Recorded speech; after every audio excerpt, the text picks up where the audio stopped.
अच्छा, हाँ जी सर, विजय साडा है मेरा नाम और हम कर रहे हैं चार्ट रिवीजन। आज का टॉपिक है टैक्सेशन ऑफ लिक्विडेशन। इसका part of the topic capital gain में आता है और पार्ट ऑफ द टॉपिक कहाँ आता है सर? आपके असेसमेंट ऑफ वेरियस एंटिटीज में आता है। छोटा सा टॉपिक है पर हाँ, इसके ऊपर क्वेश्चन पूछे जा सकते हैं क्योंकि इसमें आपको एग्जामिनर वाइड रेंज पे चेक कर सकता है। सबसे पहले अगर मान लीजिए कंपनी लिक्विडेट हो रही है तो यहाँ पे जो सेक्शन है वो सेक्शन 46 अट्रैक्ट करता है और इसमें दो सब सेक्शन है, 46(1) और 46(2).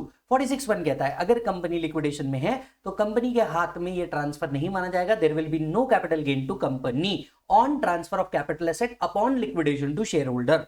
सो कंपनी अगर लिक्विडेशन के अंदर में है, कोई कैपिटल एसेट ट्रांसफर कर देती है, किसको ट्रांसफर कर देती है सर? शेयर होल्डर को ट्रांसफर कर देती है। इस पे कोई कैपिटल गेन नहीं आएगा एज पर सेक्शन 46(1). इस पे कोई कैपिटल गेन नहीं आएगा एज पर सेक्शन 46(1). लेकिन शेयर होल्डर के हाथ में क्या ट्रीटमेंट है? जैसा कि मैं आपको हमेशा कहता हूं, एक जन को टैक्स देना है। अब यहाँ पे कंपनी नहीं दे रही लिक्विडेशन पे तो कौन देगा? शेयर होल्डर देगा। सेक्शन 222C IFOS चैप्टर का देखो, पढ़ने का मजा तब आता है जब आप इंटरलिंकिंग से पढ़ो। और मेरा फंडा तो हमेशा से ये रहा है कि पढ़ो तो हद कर दो वरना प्रोग्राम रद्द कर दो। तो अब शेयर होल्डर के हाथ में टैक्सेबल होगा। कहां टैक्सेबल होगा? पहले IFOS के अंदर में सेक्शन 222C है। सेक्शन 222C डीम्ड डिविडेंड का कॉन्सेप्ट है जो कहता है if a shareholder receives upon liquidation capital asset then to the extent of accumulated profit it shall be treated as deemed dividend. तो जितना अक्यूमुलेटेड प्रॉफिट है उतना अमाउंट क्या माना जाएगा? डीम्ड डिविडेंड माना जाएगा। डीम्ड डिविडेंड माना जाएगा to the extent of accumulated profit whether capitalised और नॉट। अब क्योंकि जब लिक्विडेशन होगा शेयर होल्डर को क्या मिल गया? पैसे की जगह एसेट मिल गए तो ये डीम्ड डिविडेंड बन गया। लेकिन एट द सेम टाइम उनका शेयर एक्सटिंग्विश भी होगा, मतलब उनको कैपिटल गेन भी आएगा। 46(2) बताता है कि शेयर होल्डर के हाथ में कैपिटल गेन भी आएगा। आपके मन में एक सवाल जरूर आ चुका होगा कि सर क्या ये डबल टैक्सेशन है? नहीं नहीं, डबल टैक्सेशन नहीं है। रुकिए जरा, सब बताऊंगा बहुत अच्छे से, सुनना। क्या ये डबल टैक्सेशन है? नहीं सर, बिल्कुल डबल टैक्सेशन नहीं होने वाला। तो लॉ कहता है कि देखिए, क्योंकि एसेट के साथ जैसे आपको एसेट मिल रहा है वैसे ही आपका क्या हो रहा है? शेयर एक्सटिंग्विश हो रहा है। तो fair market value of asset received, जो एसेट का फेयर मार्केट वैल्यू था, इसमें से जितना आप डीम्ड डिविडेंड बोल करके टैक्स कर चुके हैं अंडर सेक्शन 222C, वो आपको क्या करना है? हटा देना है। यहां पे जो सेक्शन होना चाहिए दिस शुड बी 222C। बहुतों के चार्ट में ये करेक्ट होकर के आ भी गया है, राइट? सो ये जो सेक्शन है ये है 222C, बराबर है। Shall be the value of consideration to compute capital gain in the hands of shareholder. तो अब इसको ऐसे समझते हैं। मान लीजिए शेयर होल्डर को एक बिल्डिंग उठा करके दे दी, ठीक है? लिक्विडेशन में शेयर होल्डर को एक बिल्डिंग उठा करके दे दी। कंपनी का रिजर्व्स एंड सरप्लस था लेट से 10 लाख रुपीस। बिल्डिंग जो थी इसकी फेयर मार्केट वैल्यू है 15 लाख रुपीस, बराबर है। अब 222C में कितना टैक्सेबल होगा? 222C में जो टैक्सेबल होगा वो होगा sir 10 lakh rupees, that is to the extent of accumulated profit. Building 15 lakh रुपए की थी लेकिन आपको 10 लाख रुपीस तक का अमाउंट डीम्ड डिविडेंड बोल करके टैक्स होगा 222C के तहत। अब 46(2) में फुल वैल्यू ऑफ कंसिडरेशन क्या रहेगा? Full value of consideration is equal to fair market value of the asset minus जितना डीम्ड डिविडेंड आप मान चुके हैं। मतलब फुल वैल्यू ऑफ कंसिडरेशन यहाँ पे कितना पकड़ा जाएगा? 5 लाख रुपीस पकड़ा जाएगा। That is fair market value of asset received minus जितना आप डीम्ड डिविडेंड 222C में कवर कर चुके हैं। Shall be full value of consideration, shall be full value of consideration. और इस तरीके से डबल टैक्सेशन भी क्या होता है दोस्त? अवॉइड होता है। क्लियर है मालिक?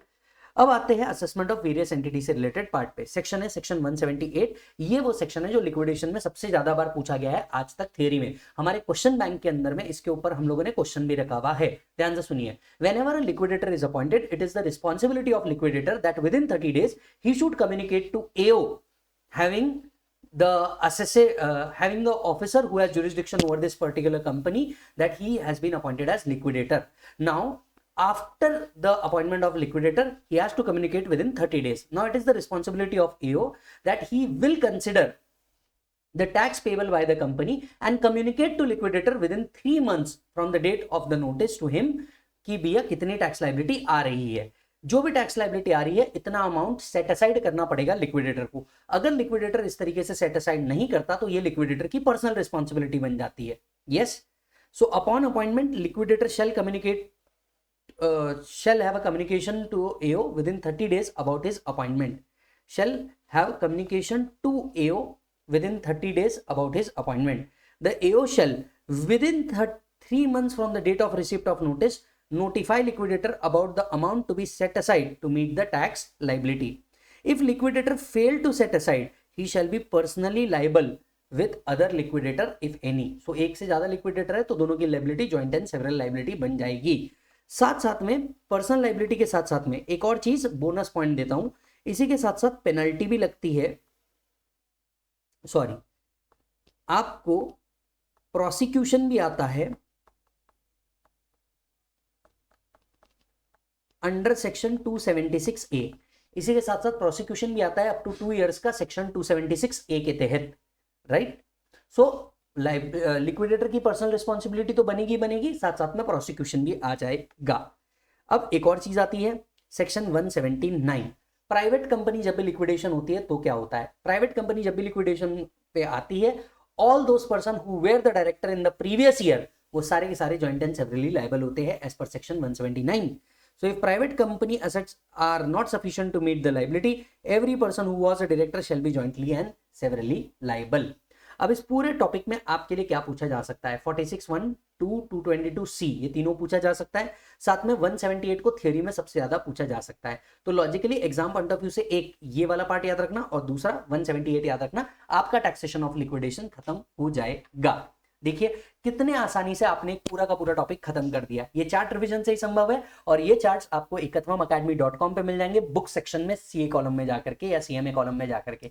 साथ ही साथ आपकी कोई बात कहनी हो या मुझसे कम्युनिकेट करना हो तो मैं आपको इंस्टाग्राम पे और टेलीग्राम पे भी सीए विजय साडा नाम से मिल जाऊंगा, जहां पे हम बहुत सारे important notes and update share करते हैं. यस, तब तक के लिए bye bye and thank you. आप इस टॉपिक को एक बार वापस देख लेना, 10 मिनट में आपका टॉपिक खत्म है, आपको आ जाएगा मजा. ऑडियो रिवीजन जाकर के सुनना है. क्वेश्चन बैंक में इससे रिलेटेड 3 क्वेश्चन है जो पास्ट एमआरपी आरटीपी के भी है, तो वो एक बार सॉल्व कर लेना, काम खत्म. साथ साथ में कैपिटल गेन टॉपिक में आपके मॉड्यूल में एरीज ट्यूब्स नाम का एक क्वेश्चन है, इसके ऊपर वो भी सॉल्व कर लेना, आपको मजा आ जाएगा इस पूरे कॉन्सेप्ट के ऊपर. डन है मालिक, बाय बोलो बच्चों.